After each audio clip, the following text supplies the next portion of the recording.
I'm now speaking with Anthony Payne. Anthony, what is your capacity with the American Legion? I'm the commander of Post 148, American Legion Post 148. Why did you want that position? What did you want your leadership to bring to the American Legion? Change.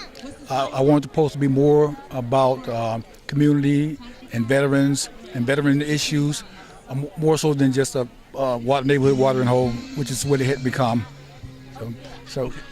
And so, what brings you down here? In fact, what's going on down here at Bowser or what's it, Smith and Hurd or whatever street we're on? It's a community, bringing the community together. Put on by Linda Brooks. It's a lot of things. It's service to country. You know, you got the Democratic National voters registration. You got the Indiana African American Caucus, and it's just a lot of coming together and putting it back in our community, because this community gets slighted so much. You know, we're known by the press for being a good story for murder and crime and stuff like that, and this is a positive thing to do for the community.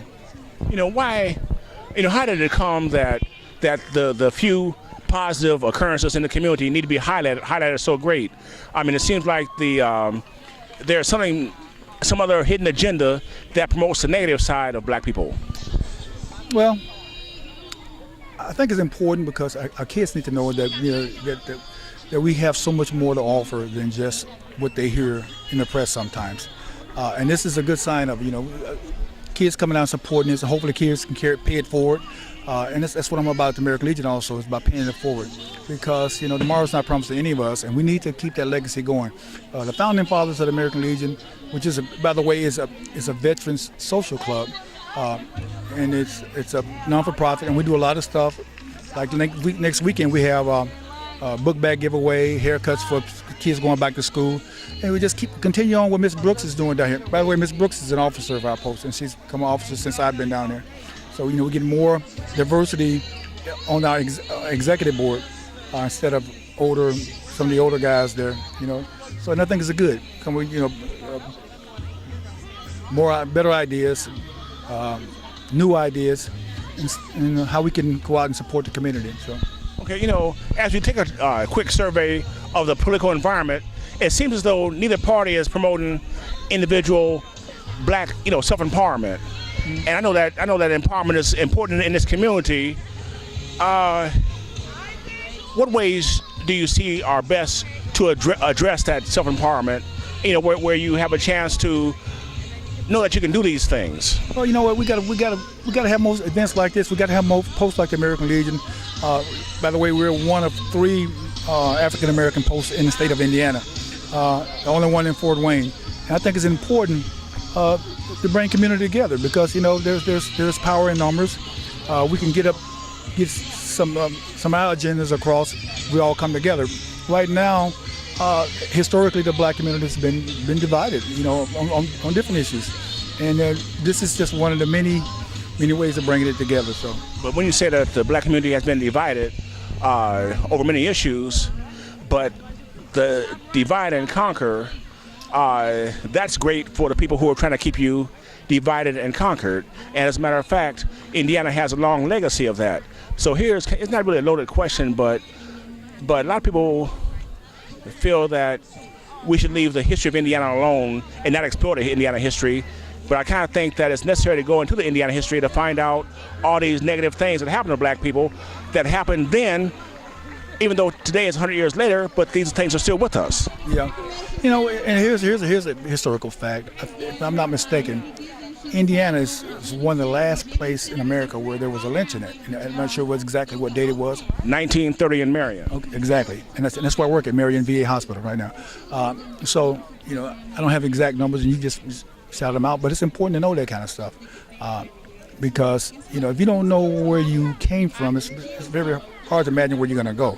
So you got to get to the root of where it all started, and then maybe keep you focused on the future and why it's important to have events like this in our community. You know, these kids, you know, yeah, they're eating their hot dogs and they're riding their rides and stuff like that. But hopefully listen to some of their elders and tell them stories and stuff like that, and they can see what's going on. You ask people right nowadays, they don't even realize, just in my lifetime, and I'm 61 years old, in my lifetime, I grew up in Memphis, Tennessee, left there in 1969, the year after Martin Luther King was murdered there.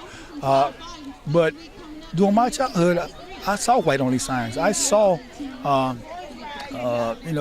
the segregation and stuff like that, and how I went to an all-black school and stuff like that, which was fine, but the school were focused on our education now.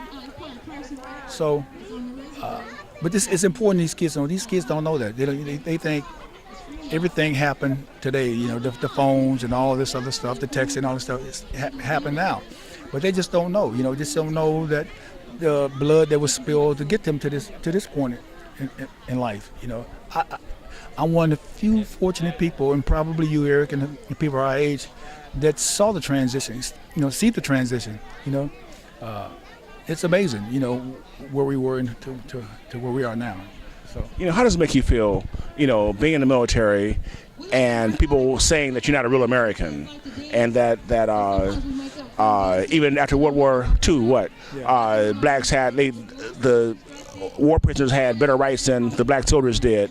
How do you feel about that, especially going through the military yourself? My stepfather, who was in World War II, and he wouldn't take an honor flight. I could try to get him going on an honor flight and ask him why. He said, because the way they treated us when I was over in Germany. He said, why should I take a flight now when they didn't want to have anything to do with us? And came back.